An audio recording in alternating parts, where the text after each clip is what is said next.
Hi, I'm sorry I don't speak Thai, so this is going to be in English. I hope I don't speak too fast for you. I tend to talk too fast, too much often. I've got a presentation prepared. It's a totally brand new lecture because I teach. But I want to leave the decision to you, whether you rather hear something that is a prepared lecture or whether you want to just have a discussion and questions. So let me know, what do you want to do? I can do either, and you decide. Those in favor of the discussion, raise your hands. We don't have time. Those in favor of discussion. Those in favor of lecture. Okay, we'll do the lecture then. All right. This is not your a fuzzy love kind of lecture. It's not a lecture about praise. It's going to be a lecture about critique, because I realized after some time working that we don't really learn from success or praise. You only learn through failure and not through success. And so, and I'm a teacher more than I'm an architect. I mean, I do architecture, I realize, as research for my teaching and not the other way around. And it's crazy that architects do teaching as research for their practice. It sounds so selfish, you know. And I realized that teaching was what I did best. My architecture is not as good as my teaching. And so I'm wearing my teacher's cap today. So I hope you don't mind. I'm going to be very deeply critical about the state of the profession and the state of teaching and all that. Yeah? In the land of smiles, this is not really acceptable. But I hope you understand this is how I process my work. Okay. It's we can move on to the slide. Yeah. The theme of this session is collective experience, and I realize collective experience needs transmittal in some way, and the way that happens is through what we call a collective language. Now the trouble is with collective language, we believe that the language is intangible, it's something critical. But in most cases, this language is a formal language, is a stylistic language. And that's my first critique, that the theme of collective has a dark side because it only refers to all the good parts, which is about how things look and not what things really are. So I'm going to be critiquing for a collective language in the way that our collective language is really about these things: beauty, memes, being seen, and success. And not about the wonderful, critical things that we want our collective language to be. So let's start with beauty. And beauty, I mean by way of aesthetics, how things look. Of course, what you think is beautiful may be different from what I think is beautiful. But it's always about what we think looks good. And it's about aesthetics. But we don't want to be called stylists. But let's talk about that. The Miss Universe competition. We all know what it's about, how people look. Of course, they've got a question and answer about, okay, what do you want to do to change the world? Oh, suffering. I want to do something about suffering. I want to give things to the poor and all that. But really, it's all about one thing and one thing only. How you begin to increasingly have less items of fabric on your body. And we all love the ballroom gown thing, but we're really looking for that one part, which is the swimsuit competition. Right? You'll never see Miss Bahrain winning because her body is covered. And you do not have a Miss World Universe competition because of what's inside there. We don't need to know your character. We don't need to know your intelligence. We just need to know how beautiful your body is. And one thing all these images have in common is they're missing out the most important part of the female body. Are the legs. And it's very not commonly known that in one Miss Universe competition, the Miss South Africa won virtually on the basis of the beauty of her legs. And Miss Switzerland, being more chunky, never mind what's in her mind, will not win a Miss Universe competition. It's all about physical beauty. So we laugh at Miss Universe competition. The ones of us who are intelligent, we think it's shallow. It has a place for it. It's about female beauty. We think it's nice. But we will not agree to participating in one ourselves. Architecture is beyond that, isn't it? We partake in exactly the same kind of principles. And in order to bring that to fore, I'll be talking about the world's most famous house, the most critical work of American architecture, the house everyone knows, Falling Water, Bear Run, Pennsylvania, by Frank Lloyd Wright, the American architect. Now, This is what we know of falling water, the perspective of this amazing cantilever over a waterfall, this beautiful building that has been rated the best building in the United States for many. It revived Frank Lloyd Wright's career, okay, in the later part of his life. Now, there have been many things written about it, and I'm going to be focusing on some quotes by, firstly, the client's son and the architect himself. Now, what I'm focusing about will be regarding to site and a house and site, forming the very image of man's desire to be one with nature, equal and wedded to nature, an architecture which conforms to nature, to what is basic in people. The good building is not one that hurts the landscape, but one that makes the landscape more beautiful than it was. The natural things seem to be integral part of your lives. Yeah, this is in their own words. Now let's look at this first, about the landscape being more beautiful, about conforming to nature and the landscape. Now what is that all about? Now in the famous section that Frank Lloyd Wright did of Falling Water, something is terribly missing in the section. And it was brought to fore by some Czechoslovakian students who did a section of it. And you can see this is what is missing in Frank Lloyd Wright sections. The opposite bank that the Falling Water was built on. Now, it's not actually exactly like that. It's more like this.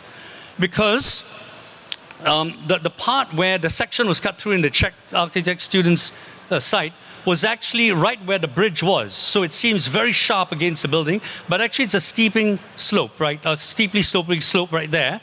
And what's missing in these sections are the contexts. Firstly, the river, how much it passed through in the contours, how much of the building is cantilevered over that stream, and the amazing trees that covered that bank of slope. Now, these things are very vital because it's part of the landscape, nature. And you can't ignore it if you claim nature is what's important. Now, if you look at that, what that means there is that that part of the site is going to be constantly in shadow. That's what makes the cantilever so dramatic, is that the undercroft of that cantilever is always in shadow. Now, even in the brightest days, the contrast casts it in shadow. On a medium day, it's still somewhat in shadow. And the best views, of course, from this side. The worst views are when you're looking at it from the bedrooms and from upslope. You don't even see the stream. Now, what does this mean to the landscape or the part of nature underneath of it? That's what it feels like. No one ever goes there. And what happens when you put shadow over grass? Grass doesn't grow. What this means is nature underneath the cantilevers are forever homogenized by the shadow. Only one kind of life can grow underneath of that. You don't put an umbrella over nature if you respect nature, if you're wedded to nature. Yeah? But never mind, that's just one part of it. Let's move on to what the other thing the architect said. The natural thing seemed to be to cantilever the house from the rock bank. The natural thing. What does it mean to be natural? Now, firstly, it takes nature hundreds of years to form cantilevers. Cantilevers in nature don't happen overnight or over the course of 2 years of a house being built.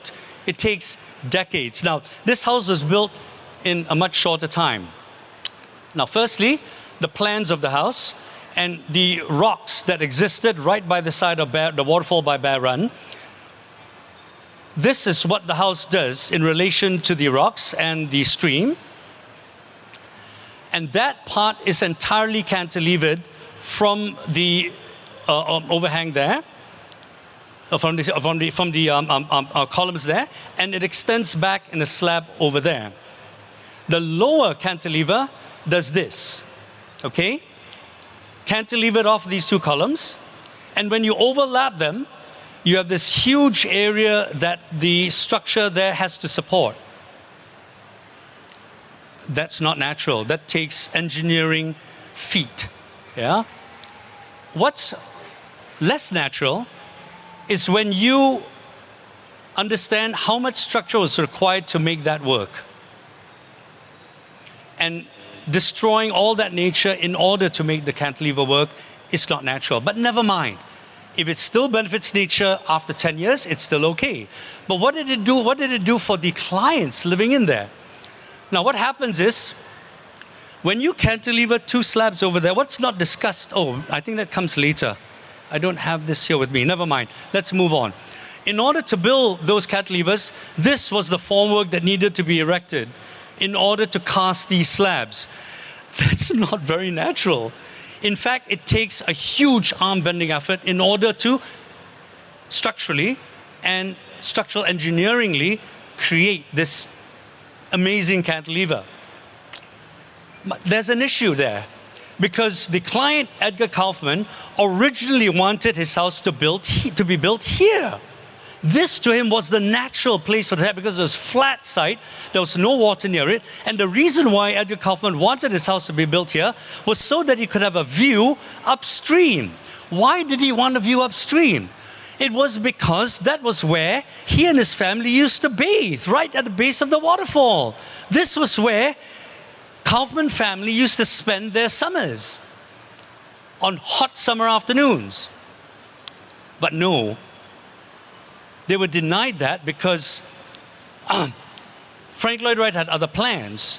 And it's very odd to go through this entire exercise of building that and saying that is natural, and then create small little moves that bring nature back into play.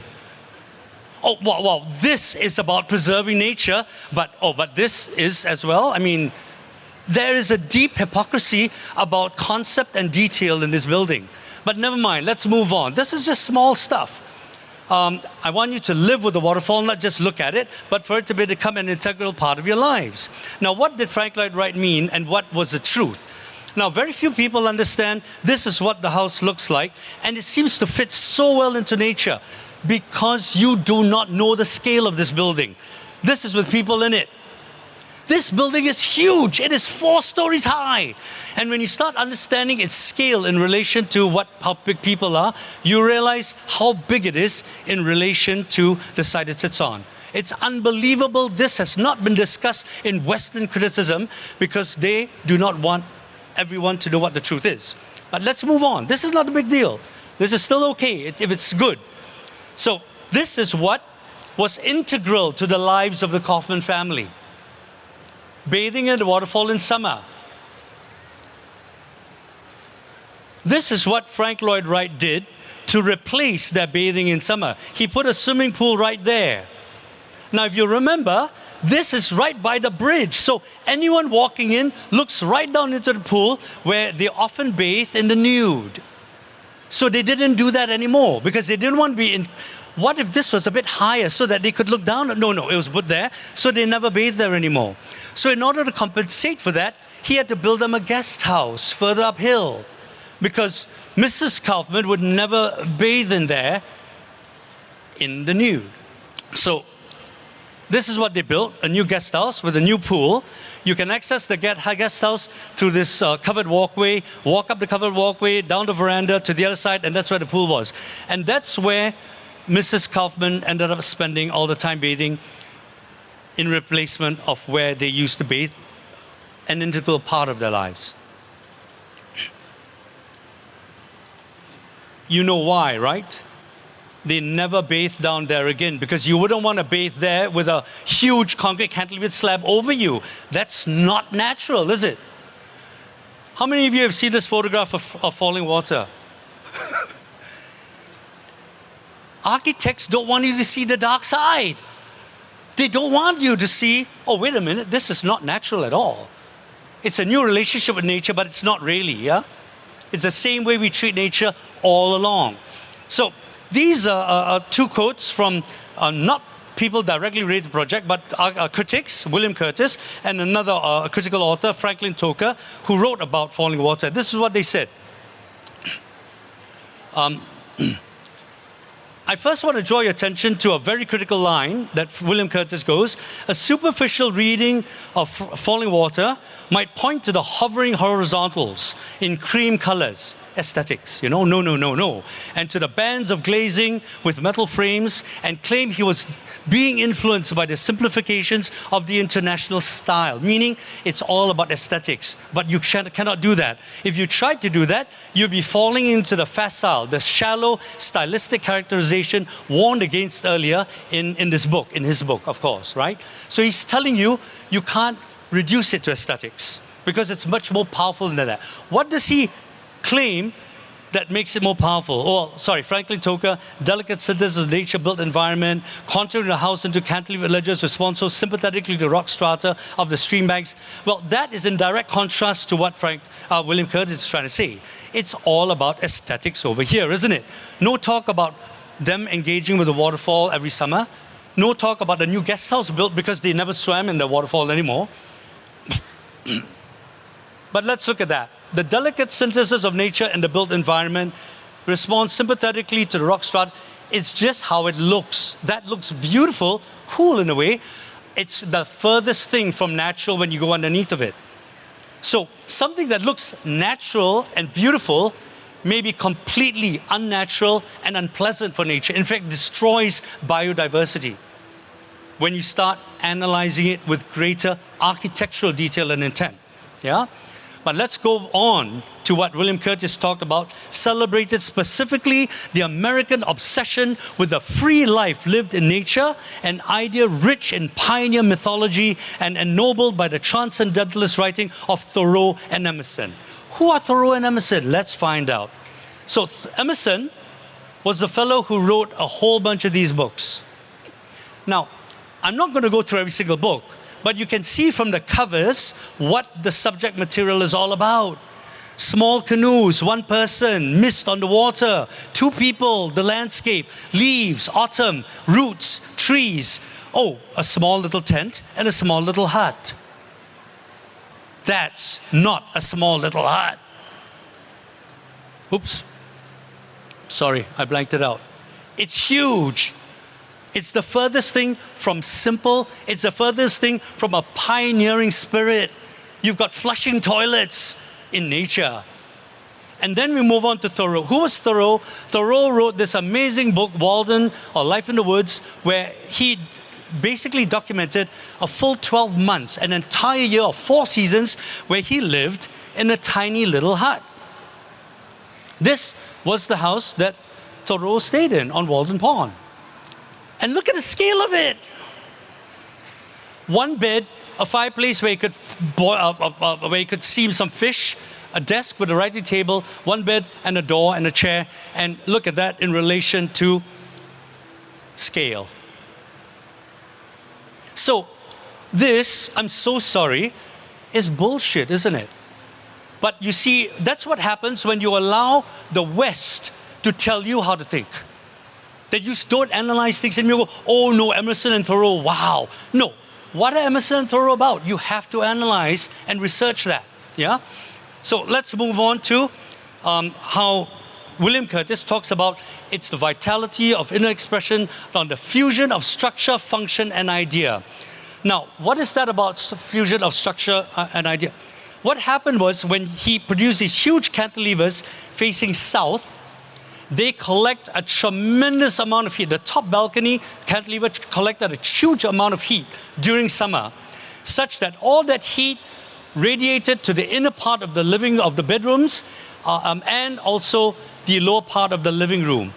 It was uninhabitable in summer, and when Mrs. Kaufman stayed there, she always stayed in the guest house because she couldn't stay there in summer. And in winter, it's too cold to stay in anyway. So it was a party house, which isn't a problem if it can be used for a party in summer, and if you can stay in summer. She never stayed in this house in summer. It was too hot and intolerable because the cantilevers absorbed all that heat, radiated up to the bedroom, and radiated the heat down to the living room. Yeah? What else does he say? On the inspiration of natural forms. On the inspiration of natural forms. Now, what is that inspiration? This is how they were inspired by the natural form. It was taken away from them forever. So what is this all about, really? It's about hovering horizontals in cream colors, isn't it?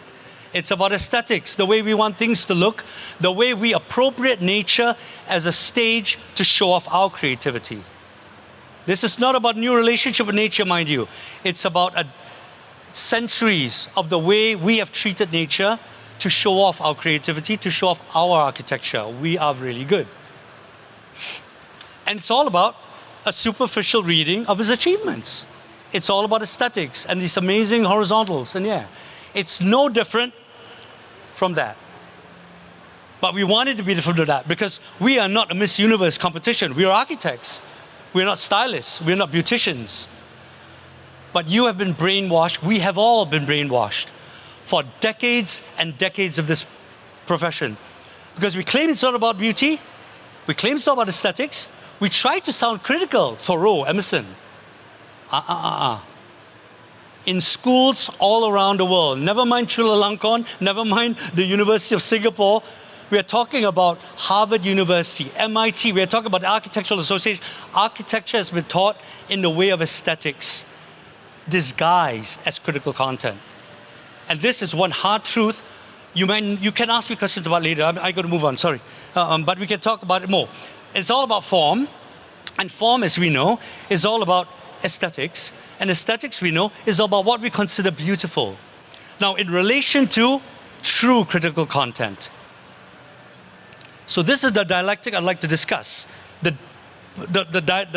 dialectic between form and content, beauty and critical content. Now, in schools all around the world, they're founded on this very important department called the HTC department, which stands for History, Theory, and Criticism. Now, you can't criticize beauty.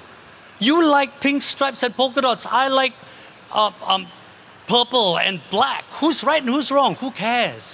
You can't criticize beauty. You can only praise it. So it's a history, theory, praise department. But no, in the West, it's called history, theory, criticism. And we've adopted that in our own Asian countries. Beauty about form. Because you can only critique content. You can't critique beauty. You understand what I'm saying? And everything by everyone else that's been written about falling water has been about praise in relation to how beautiful it is. Do not be deceived by what you read. Think about what you read and analyze it. And you understand that we have been lied to by people we think know more than we do for generations already. Now, this is the kicker. Just so that you understand, even if falling water was about beauty, let's talk about beauty. This is Bear Run before falling water was built. It's up there. Falling water is there. This is where they used to bathe. This is right there, okay? This is the part of Bear Run that existed before falling water was built. This is the rest of the area that Bear Run sits in. These are all the different waterfalls. That's Cucumber Falls. This is the kind of landscape you have that they used to bathe in falling water. Now, if someone were to say, I'm going to make that more beautiful by putting this in there, it looks good, doesn't it? But is it actually better than that? I don't know. If you're talking about Emerson and Thoreau, if you're talking about true relationship with nature, that is priceless. Now, never mind that. Never mind that. If someone gave you a commission to build a building right there, would you take on that commission? Well, you know what? That's exactly what Frank Lloyd Wright did. That's beautiful. What is beauty? What is critical thinking?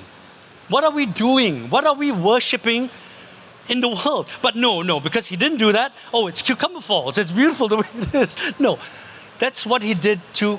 Let me go through a couple more slides so that you understand what I'm trying to get at, right? That's Bear Run before falling water. That's after he put it in. This is Bear Run before falling water. From the viewpoint that Kaufman wanted to build a house actually on, this is what happened after Frank Lloyd Wright built it. This is falling water. This is Bear Run up with the huge number of people. This is what it was like before it was built. I put together these images so that after a lot of research, so that you'd understand what existed before. When you don't know what existed before, of course everything is beautiful. Plastic surgery, wow, beautiful. Wait, what did the face look like before the plastic surgery? Could have been more natural, could have been more beautiful, right? So that's what this first part is all about.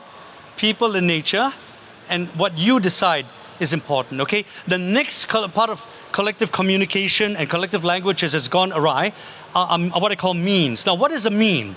Let's start with the idea of these are all become memes, but let's start with the most glaring meme, the one of value.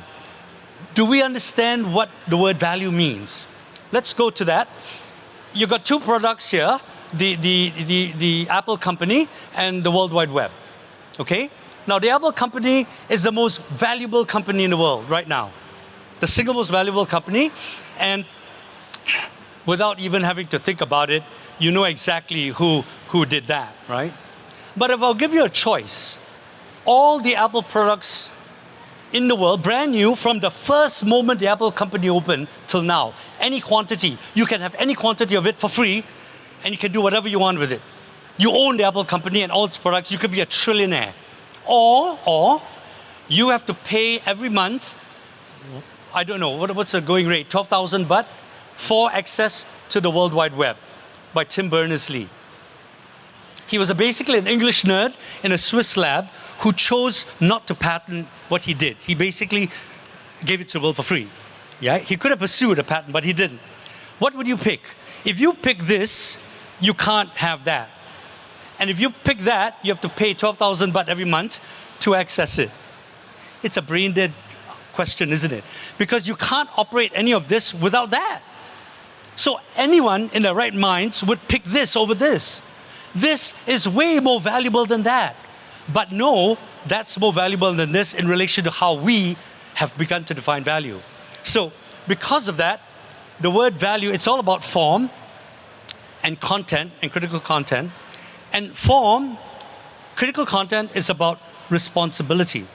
What your responsibility is to life and the planet. Form is about reputation. What you want to do and how you want to be respectable in the world. Reputation is about personal brand. How you want to brand yourself to make yourself appear different from other people. And responsibility, visual, and responsibility is about society. So it's this dialectic. Form and content is a continuous struggle between the individual and society. How much of what you do is about society, how much you do is about being an individual. Now, unfortunately, education around the world today is all about making you take care of yourself as an individual and not about serving responsibly. Because reputation, respectability is more important than responsibility. This is the default outcome of what education is that we have picked up from the West. Yeah? So value has become a meme. We use the word value without realizing there are two outcomes to what it serves. As a meme, we use it without thinking. Oh, it creates value. What kind of value does it? Oh, it creates jobs. Is that a job you want your mother to do? If it isn't, that's not valuable. But we don't use the word value in the way it relates to specific context. We use it as a meme. Does that make sense? Now, another understanding of what a meme is, I will refer you to, the definitions of it. Image, it can refer to an image, video, a piece of text, carrying symbolic meaning that is copied and spread in a society of culture with slight variations. Notice, it has got nothing to do with context. It can be contextless. Now, just as a more maybe immediately relatable example, I want to talk about the Star Wars movie, The Force Awakens. You remember that one scene when Han Solo and his son Kylo Ren were having this crazy thing, and he was labeled as a father and Kylo Ren as a son. Yeah? And so he's trying to persuade his son, look, you got to go back in your dark ways, give me that lightsaber, and he's about to hand the lightsaber over, and suddenly he activates it and he sticks it right through his father's heart. You remember that? And it's like he's shocked. Look at his face. And he can't believe it's happened. His son killed him. And he pulls the lightsaber out and Han Solo drops to his death. Yeah? Now, No character development about what kind of a father he was, what kind of a son he is. Nothing. Just father, son. Oh, you're supposed to then assume the relationship. It's very powerful and very strong. The son killed the father. Wow. That is a meme. When you are too lazy, or you only want to produce a commercial movie, and it's fine. Star Wars will never be nominated for an Oscar. It's all right. But you know what? Other movies are all the time. There was a movie that won last year called Everywhere, Everything, and All at Once. Okay? It's a movie completely about memes. And it won an Academy Award. That's the way the world is going. You can be lazy today. You can just cut and paste memes from other movies, put it into your movie, and you win an Academy Award. Now, we do this in architecture all the time. What do I mean? Let's just talk about language first. We've got all these terms we use. Community, creation of value, removing barriers between people, social betterment. It's all a load of words we learn from the West that we throw into our society. You know, the most famous public space project, the High Line in New York, the people that used to live in Chelsea, the actual community, they don't live there anymore. They can't afford it. And the project knew that before it was built. Okay? Community. I just visited Klong Toy, okay? And I understand from the community representative and a woman who helps him there that universities in Bangkok from the European Union, they come to Bangkok, look for a site just to put something there without any understanding of the problems of the community of Klong Toy in order to photograph to win competitions in the world for sustainability. Okay? This is what community means now. Creation, I mean, we could go through all of this, but you don't understand what a meme is, right? Now, I just on a lark, I went to Pinterest, you know, all our favorite websites, yeah? Architecture students, architects, Pinterest. And I typed in round bubble buildings, and this is what I got.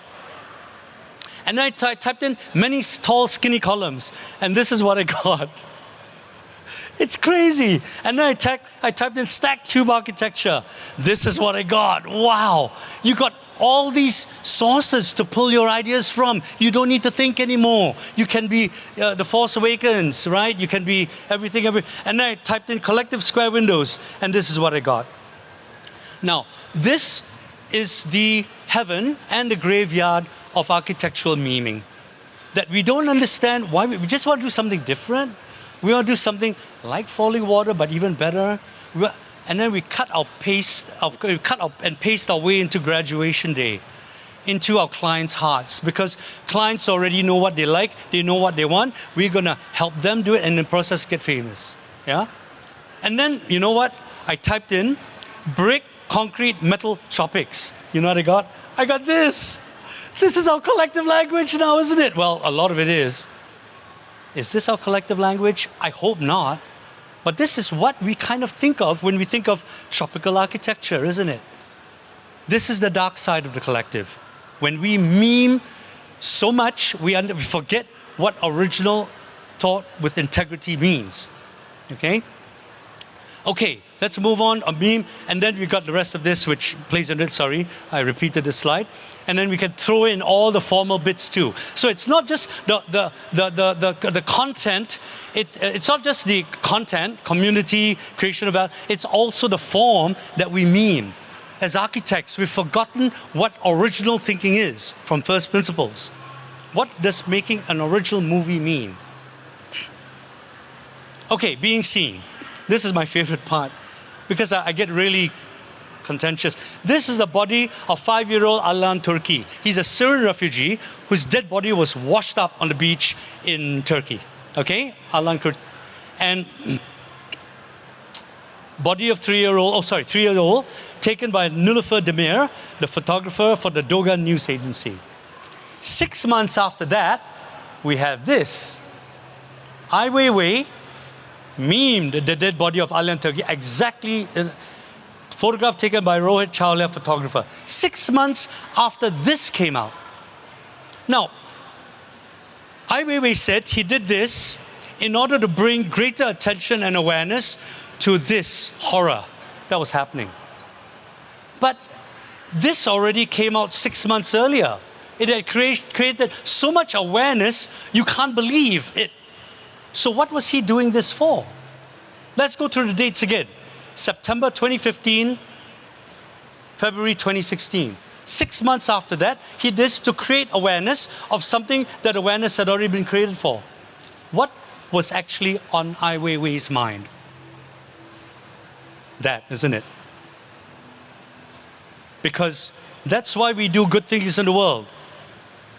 We do that and we get featured. We want to feature ourselves with selfies next to other personalities, other artists, curators, other impoverished people, refugees, other people helping refugees help themselves, blood loss from some attack by authorities in order to build your brand.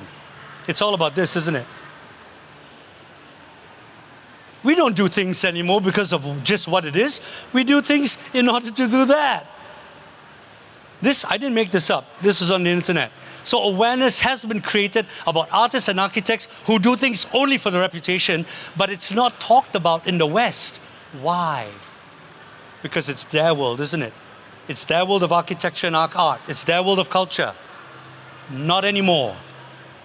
The East is intelligent enough to question all these paradigms that we have sucked in day after day that makes us brain dead. No more. And all that is all about this. You know, Facebook page is an amazing superhero costume. You can be whatever you want to be. And we all use Facebook for that. We don't want people to know that we got pimples on our ass. We don't want people to know we are selfish. We don't really, do a whole lot to help at home or our parents. We leave our... Anyway, it's a superhero costume. Don't be deceived into thinking you are something you're not just because you can create a Facebook page. Facebook pages are about lies, about what you want people to think of you, not who you really are. The trouble is, it becomes reality when you believe in it enough. So, that's Ai Weiwei. This is Nilofer Demir, someone who took a photograph that traveled the world, that created the consciousness that she felt was the responsible thing to do. The whole issue of someone doing something just to be seen, and the issue of someone to do things because she sees. Being seen is about driving up popularity. Seeing is about self-discovery.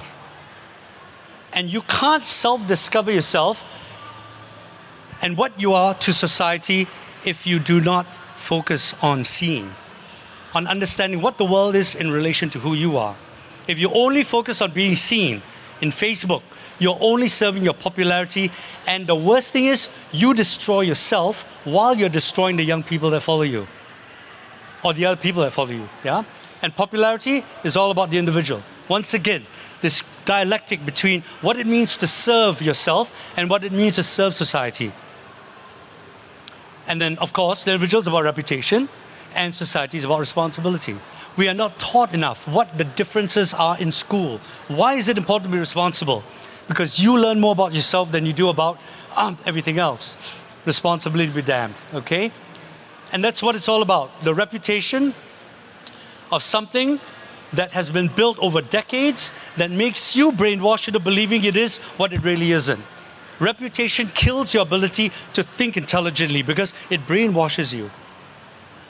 And what is success about? It's quite short. Success is basically the whole issue of precedent studies. We all do this in school, right? Case studies. You study everything about a building in order to identify where it has worked so that you can apply those solutions to your own work, right? The case study has been incorrectly taught for 100 years. Case studies are not there for you to understand success because you cannot learn from success. You can only imitate it. So when you do a case study and you pick up all its solutions, you're merely cut and pasting. You're merely memeing success. Case studies have to be studied for their failures, which is what I tried to demonstrate in the earlier section on falling water. When you study a problem and you understand the problem, you try to figure out your own solution to that problem. That is design. Anything else is just cut and pasting or memeing. And it's all about form and content. And the whole idea that you can only have formal style. You can't have critical form. You can only have critical form if it fulfills the condition of critical content. And that's what the whole idea of success is all about. You study the failure of critical content and not just the success of formal style. Does that make sense? And all these buildings are part of this crazy obsession with formal success. Whether it's the bird's nest that actually looks like a toilet seat when you put a roof on it, or whether it's Rem Koolhaas's public library, which is supposed to open to everyone, but it's actually closed on 3 sides and only open on small doors on 2 sides because security is of an issue. And the library begins on the main level, never mind falling water. These are all examples that I've critiqued in different lectures and with students and all. In fact, in studios around the world, and if you're lucky enough, you get featured in the world's greatest architectural pornographic magazine, Global Architecture, that emphasizes form. Never mind, doesn't critique it. Emphasizes how you should pay more attention to being beautiful, you know, Miss South Africa. Now, over the course of the last 10 years, I've studied these buildings with my students. This is only a small portion of what we've done. And it's crazy. Many of these are Pritzker Prize buildings by Pritzker Prize winners. Not a single one is in fact a good building. If you were to critique it in the way that I went through the critique of falling water. This is how brainwashed we are. We think as long as you're a famous architect, of course you have to be good. No, the opposite is true. The opposite is in fact true. But we've stopped learning the ability to critique, to understand that you can only understand life and learn when you understand problems and failure. Yeah. So these are just a few examples, and we've not come across one yet that is a good building. Most of them serve reputation and form. And are beautiful. They are beautiful buildings. But they are not good works of architecture. That boils down to this whole idea of collective experience and collective language. What are we focusing on when we talk about the collective? Is it about critical content or is it about collective form? Because collective form is only about these things. Beauty means being seen as success.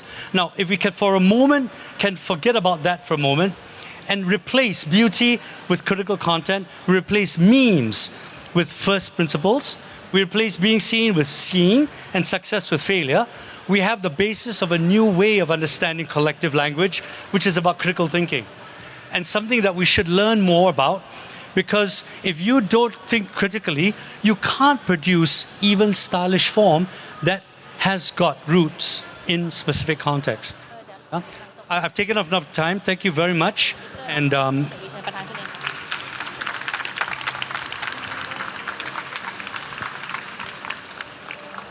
Thank you, Kevin. What an inspiring lecture that was, and get you thinking, get we all thinking, and I think that's the point, huh? Thank you. Okay, so we are so happy to have you here, and you have quite a few fans here who have submitted some questions prior to today's events. So I would like to read out 5 questions, and please feel free to answer with the slides or however you want. Question number 1. What are the drawbacks or negative aspects associated with collectivism? We've seen that, so I don't need to answer the question, yeah? That was pretty short, yep. Very good, very clear. Question number 2. As an autonomous architect, what are your sentiments regarding working independently, and what are the challenges or tendencies towards complacency that you encounter in this mode of practice? That's actually a very good question. When I first started out, I had to... It's so easy when you work on your own to... for every day to be a Sunday, you know? But you got to wake up still at an early hour. You got to have a schedule, a rigor. That's exactly like a real office. To have that self-discipline is not easy. But after enough years, you learn it. As long as you are diligent and you aim to do the best possible work. So it's not easy, but it's all about self-discipline. Right. And then another thing is because you are a sole practitioner, and sometimes working a big practice, you do bounce off ideas with your colleagues, whereas in your case, or Okay. I am as well as a sole practitioner. How would you get inspired?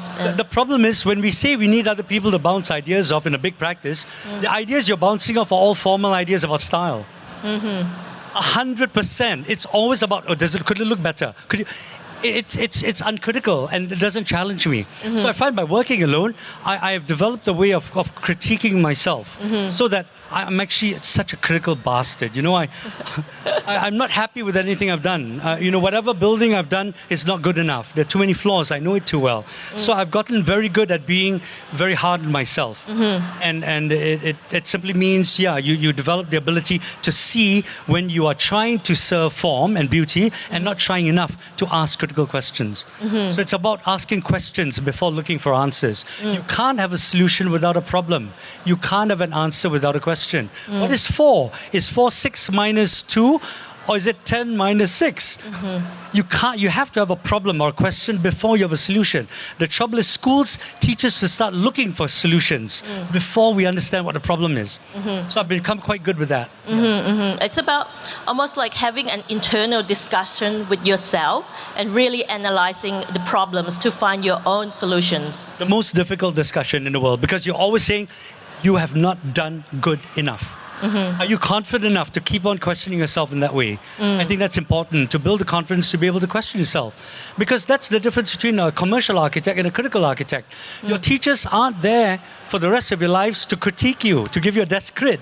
You are working on your own after a while. How do you learn how to self-critique? And the way I found a good way to start is by learning how to critique the best architects in the world. Once you learn the confidence of that, you will have no problem critiquing yourself. You know? And you must know what your standard is, right? No, whatever your standard is, it can be higher. Your standard is not high enough. Right, I like that answer. All right, question number 3. How do you think, as who you are, different from others when approaching architecture? Well, I'm kind of anal, but I think you know that already. but anal in a way which is not about anal about maybe the good things. I'm not anal about form, which maybe I should be a bit more, because my buildings are not very nice. It's good looking to look at, and it's something I could improve a lot more on. I think my buildings work better from the inside out than from the outside in. Working on my own is really good because I'm doing every single drawing. And when you do every single drawing, you have no excuses. You can't blame your staff. And I find that a lot of us blame our staff. Or you might find as a staff member being blame heaped on you, right? I mean, when you're young and inexperienced, you don't know what you don't know. So I find that the more experienced you are, the more you should do things independently. Because then you are more accountable to what you're doing. And you can't just designate work. I mean, and part of the reason also is, if you're a pianist and you're a composer, you have to play your own piano. You can't hire someone to play the piano for you. Okay, hit that key more. Okay, cross your hands over and hit that key. No, softer. You can't do that. You have to play your own piano. Like composing with your drawing. I love to draw. I don't want someone playing my piano for me. I'm too selfish, So for that reason, I'm a bit different because I enjoy doing all the work. I like doing details. I like doing something from the concept right down to the detail. What is an airport? Is an airport a gateway to a city? Well, if it is, how come all the airports in the world deposit you underneath? And then when you leave the city, then you see how nice the airport is. That's rubbish, right? The reason because of baggage. It's cheaper for the airport to let you take your baggage up one floor and then they bring it down. You see, that's why airports are designed that way. When you arrive, you're always in where the dirty taxis are, Because once the luggage is brought down from the aircraft, it goes straight out, you see, to where you pick it up. But when you're coming onto the plane, you have to drive up 1 or 2 stories. You're bringing your luggage up. And it's hundreds of thousands of raw tonnage every day. So they don't want to pay for that. So you pay for it individually and then you don't feel it. But is an airport really about a gateway to a city? Or is it about walking? Walking very fast because you're late, you're going to miss your flight. Walking because you fell asleep, you had so much time, and suddenly your gate's called and you got to rush. How many airports are designed for the act of walking? No, they design them more like shopping malls because it's all about retail. Now, how do you design an airport like a shopping mall, which is still about walking? I don't think an airport has been designed that way yet. So it's all about all the different facets and the different stages of design, from the big idea right down to the details. I love that. It's composition, and the greatest composers, musical composers in the world, they use the piano to compose. You know why? Because the piano, no other instrument can imitate every other instrument as well as the human voice, but the piano. The piano is the guitar a bit, but the piano is universal in that. So from Bach or Chopin right up to Elton John and Sting, they always use the piano.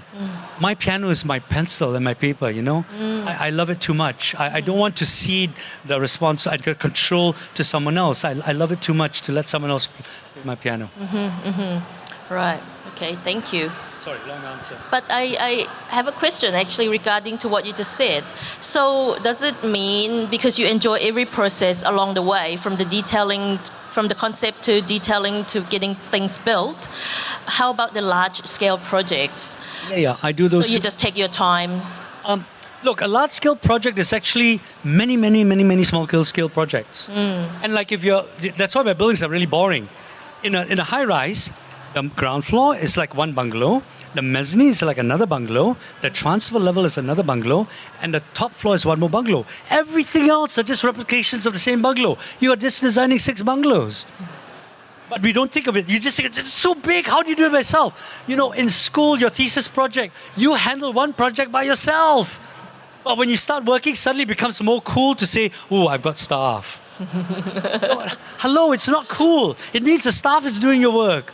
You're not playing your piano, unless you don't like playing piano, unless you don't like drawing. But then why are you an architect then, Yeah. So that's the name of my practice, small projects. Right. No matter how big something is, no matter how small something is, I break it down into a series of small projects. And it's not big anymore. You just handle one at a time, and then you see how they relate, and it puts all together, and you suddenly go, wow, that's not that hard. It actually isn't that hard, If you try it, it's actually really easy. I'm not special in that regard. Right. Thank you. Okay, question number 4. How do you integrate teaching into your architectural practice?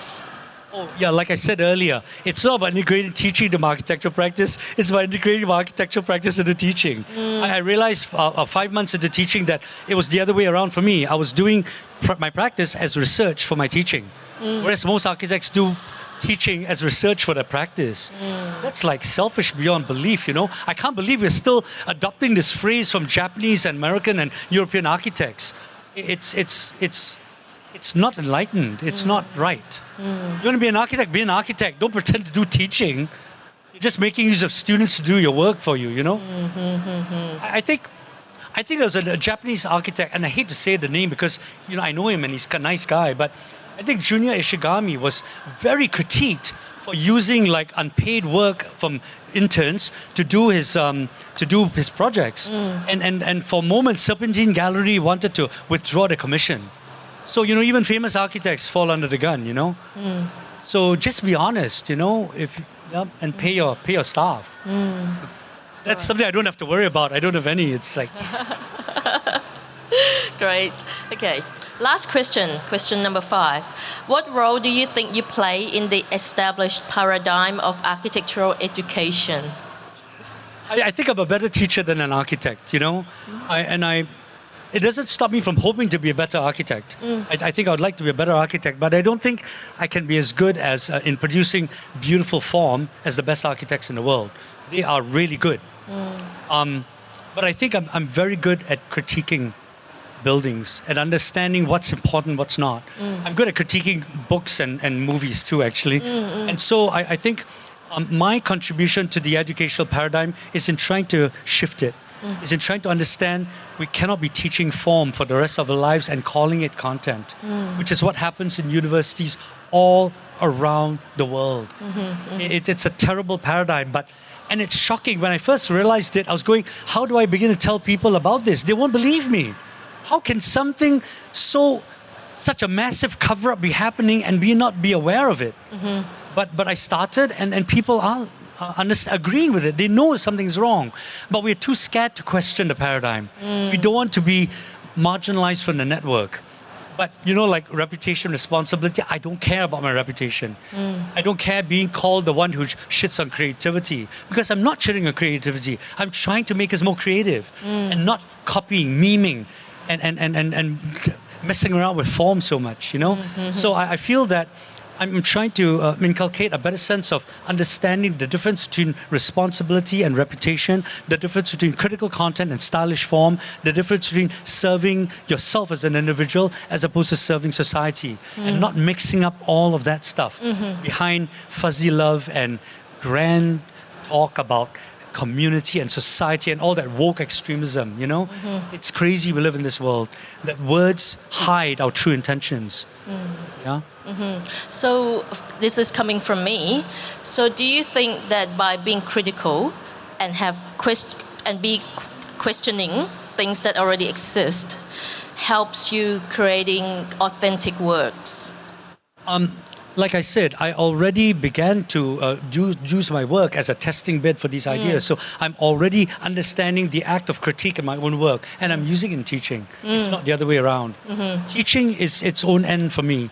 When I like this lecture, it's the first time you are all hearing it.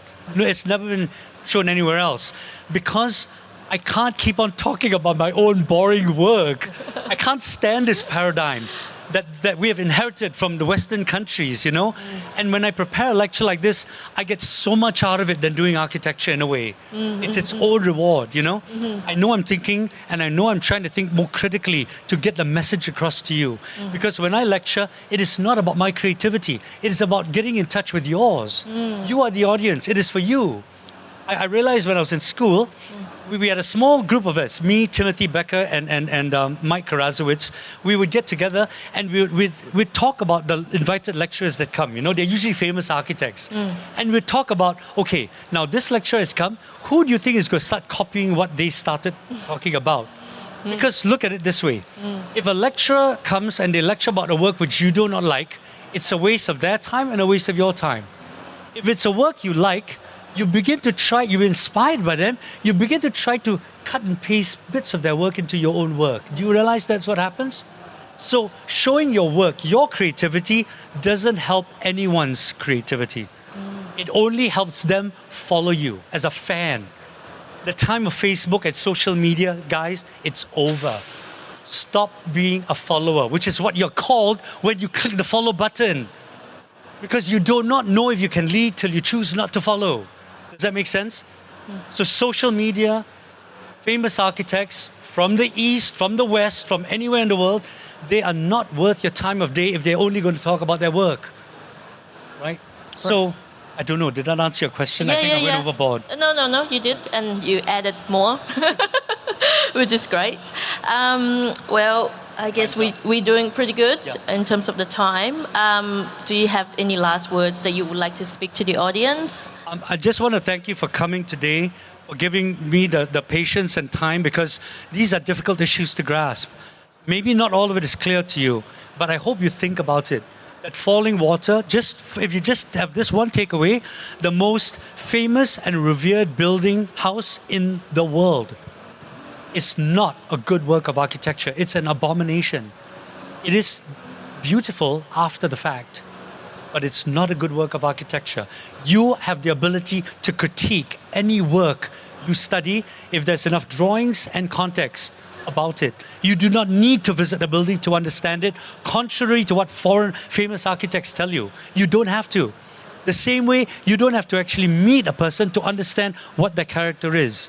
You just need to write and talk to them and ask them questions about who they are. You can learn so much about someone. Of course, whether you fall in love with them physically or not is a different matter. You have to meet them then. But we all know beauty can cloud your ability to think clearly. So this is about thinking clearly, about true character. Because I might meet someone beautiful in a bar that I can only have a conversation for 5 minutes. After that, I want to get out of there. I would rather meet someone I can talk about everything for an entire night and really understand what, a real conversation and what real relationship may mean, And I think we all do. But we are so in love with the idea of aesthetics, of beauty, it clouds what is important in life. And I hope if this is the only takeaway, that's it. Yeah? Right. Okay, thank you. Thank you very much. Thank you. Thank you. Actually, I just have been informed that we have still got a little bit of time. Okay. So I would like to ask if the audience have any questions. Or critiques. Critiques. Please hold your hand up and the staff will pass you the microphone. Everyone's hungry for dinner. Too much overload, maybe. Still processing it.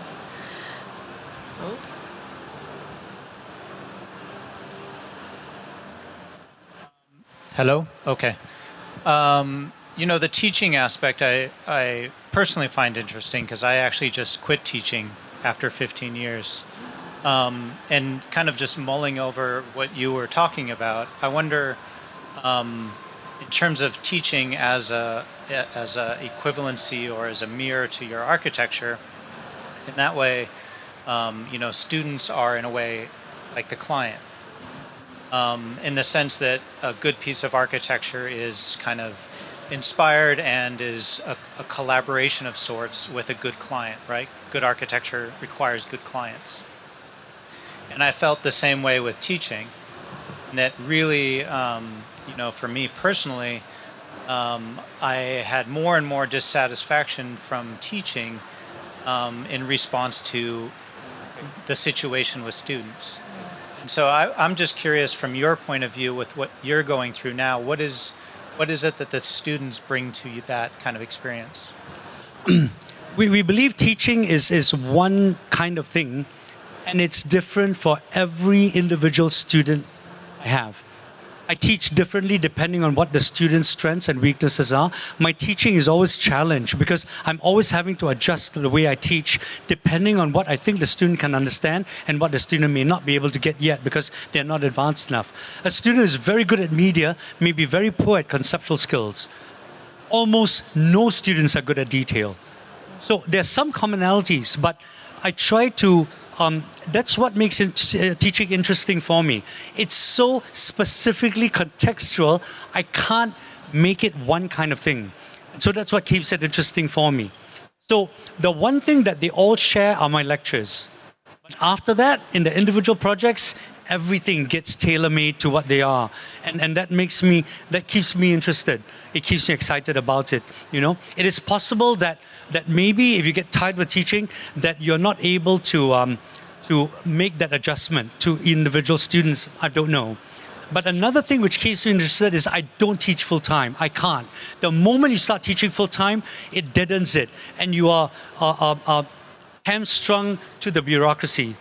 I teach very informally, and I make sure that the organizations understand that they have no control over how I teach. I'm going to critique the establishment, their establishments as well. So like this one studio I ran in the Singapore University of Technology and Design, the project was a renovation on their campus. That was a horrible design by Ben van Berkel, and they had to analyze it first before they then introduced a whole new master plan that made it work well. So I challenge schools as well. I try to make them ask difficult questions about what's good and what's not good in terms of relationships, not in terms of beauty. It is a beautiful building, And I supplement that with my lectures because, like I said, the lectures help me think and question my own predisposition to dominant paradigms. And my lectures are a very important part of how I begin to find the elbow room to think more critically then about how to teach better. Does that make sense? Thanks for asking that. Any other questions? Is anyone here from Chulalongkorn? Any students? Okay. I'm going to be at INDA next week, I think. Okay, and this is going to be quite important because I'm going to be reviewing based on these same principles, And it's not easy to, I hope you guys have got strong constitutions. I'm not bad. I'm not an evil critic. But I understand sensitivities in Bangkok are very, very delicate. All right. Actually, there's one question coming from the audience there. Hi. Since we talked about that, How do you think we should prep the students, though? I mean, in Thailand, of course, the fabric of commenting, critiquing people, even critiquing ourselves is really very limited. So how do you actually encourage these students or the students over there to actually start being more critical or criticize or not being that fearful of the criticism? Look at it this way. If there's nothing to critique about your work, it says nothing about your work. It says about the inability of your critic to understand what's important and what's not. Because there's always something to critique about work. The best architects in the world of these projects have not done great work. We don't know that because we've not studied it. I was in Rotterdam, and I was at this lecture, and I made this very contentious remark that Rem Koolhaas has not done one critical work yet in his life. And they were shocked. And then one person said, of course he has. How can you say that? I said, okay, name me that project. And he said, the Berlin embassy. And he said, okay, what about it makes it such a good work? And he said, well, the embassies are supposed to be walled fortresses. He made it transparent. And I said, wow. Okay, in what way is it transparent? He made it out of glass. You can look all the way in. And I said, okay, what's behind that glass? Oh, it's a wall. Because there's just a circulation corridor. And he suddenly realized they had not studied the work critically. We do not teach architectural criticism in school. We don't. Not even in the history, theory, and criticism departments. So don't feel bad if your work is being critiqued. It just means that your critic is a good critic. And they're able to guide you better as a student, Don't be precious about your work. Not being precious about it will make you an amazing architect when you get older because you will learn what critique means. Critique means, and you'll be able to critique yourself. Because that's the mark of a critical architect, the ability to self-critique. It's not been explained enough in the profession. The difference between a commercial architect and a critical architect. A commercial architect just means all the things that are already popular to make that project very feasible, very saleable, very commercial. A critical architect is never satisfied. It doesn't mean all of you should be critical architects. Some of you only want to give a good life to your families. That's fine. Don't pretend it's anything more than that. Because then you're doing education, the most important thing in the world, a disservice. You see, I teach critically because that's the only opportunity you have to understand your options before you graduate. Once you get into the real world, you will learn everything about commerciality, okay? The real world will destroy you or will make you very happy. I don't want to teach you anything you can already learn in the real world. It's stupid. I want to teach you my students stuff that they would never ever have the opportunity to learn once they graduate. And that's why school is so important. Because it's that one last place that you have the opportunity to learn things you can never learn anywhere else. If that makes sense? So don't feel daunted. Don't cry and feel bad that someone critiqued your work as a student. Be excited, like, wow, damn, I didn't know that. I just designed nice long legs and big, beautiful breasts, right? We are architects, we're not plastic surgeons, okay? All right. Hi, I'm teaching and also I'm working with local community, so I feel very depressed and enlightened at the same time. But I have a mixed feeling about everything, which is a great thing, I think. What I'm interested in is that I have two small questions. The first one is that continuing what you just said, that if you just want to have, be an architect and provide for your family, that's fine, but don't lie about that. So it's going back to the falling water. What if Frank Royrich say that I want to create a monster in nature? And I believe that that's the best form in the world, so on and so forth. So the problem, is it because it's overclaimed, or is it claimed to be something it wasn't? Or, in your point of view. It doesn't matter either way. Rem Koolhaas constantly says he's out to create monsters. And he's adored for it. It doesn't matter. It's all about the brand and the personal brand. We are all been taught in life by, primarily the United States, that building your brand is the most important thing in the world. It is disgusting. That's reprehensible. And it doesn't matter whether you're like Frank Lloyd Wright. No, I want to design something that's wedded to nature. Or whether you say, I want to create a monster in nature. It doesn't matter. You can put a spin to it in any circumstance. Rem Koolhaas is the most famous architect in the world because he said he wants to create monsters. He's an icon of turning the field back upon itself. But you know what? He's as disgusting as Frank Lloyd Wright. Okay. Doesn't make a difference the way you want to put a spin on it. Yeah. As long as you're not honest about the hypocrite you are, you know? Yeah. It's all hypocrisy. Yeah. Okay, and I would be really interested to see. I would like to understand how you internalize yourself when you got a project like the Windshell, for example, which is a high rise. And I'm pretty sure that when they approach you, would you want to build some high rise? You're gonna cry, right? I don't want to do this. But how did the client talk to you, and how did you feel about the whole process? And of course, you must do something that you think that you did best, yeah. So don't criticize yourself too bad, because I want to hear the process, like what. Be totally honest with you. Yeah. I turned down about 7 or 8 high-rise projects before the Windshell. I took on the Windshell on a completely selfish note, and I'll explain why. The site of the Windshell is right on a 6-lane highway of Naradhiwas Road. So, and it's on the west side. So I'm not blocking the morning light. I'm blocking the west light. The neighborhood on the east is a very, very rich neighborhood of bungalows. The site immediately next to the Windshell is a 5-story house.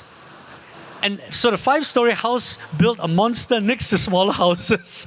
And I thought, okay, a 5-story house, and I thought, it's not a single 2-story house. It's a 5-story house. It's already a monster. I'm not blocking the morning light. I'm blocking the morning light of the highway and the more industrial area on the other side. So I thought, if I turn down this project, I will never have the opportunity to test myself at a high rise. So for selfish reasons, I thought, okay, it fulfills the basic minimum of what I think respect for the context is. And so I took it on. It's a noisy site next to the highway. I'm not killing the morning light of the rich people. And maybe rich people need some morning light killed too, whatever, right? But the west light, I'm blocking it at least. It's not so hot, you know. So I used rationalized excuses to take on a project. But the reason was a selfish reason. I wanted to know if I could do a high-rise building of a very spotlit kind of a detail. Look, rich people will look at every bloody thing, you know. You can't be slipshod about it. I wanted to test myself to see if I could do a high-rise project by myself. And so that's why I took it on. It's a bit of a compromise. And are you happy? What aspects are you happy about it? I'm never happy about projects I do, of course. Tiny little bits? Not really. There's some parts that work well. Yeah. I think it gives the buyers a very good option to do what they want to do inside. But that's not my idea. That's Kunyai's idea, the client's idea. He wanted to do just a shell that the rich could do whatever they wanted inside. But the nice thing, they have all respected the back garden and the front garden. And the mechanism of cross-ventilation is there if they choose they want it. Because you can only have cross-ventilation by having openings on 2 sides of a building. So for the Windshell, that building is in the middle of 2 wind tunnels. So you shut the doors on one wind tunnel and you open the doors on the other side, the wind will blow through. So they have the option at least. Not that, I don't think anyone uses it. No. That option. But that's the thing about high-end, about designing for the luxury. Luxury is not about giving everything that the rich want, but about giving them the option of choice. Because the poor have no choice. Choice is the privilege of the richest people in the world. You know, Mr. IKEA, he travels economy class. No one in his company travels business. They have the choice. He has the choice. And some of the richest people in the world live like peasants because they have the ability to, you know. And I think choice is the most important thing. And so that's what defines luxury for me. Not the best of everything. That's not luxury. Right. Okay. Thank you. Thank you. Any other questions? No? Okay. I think we're doing well with the time. ขอบคุณมากนะคะ Thank you very much, Patin. Thank you. Thank you. Thank you, everyone.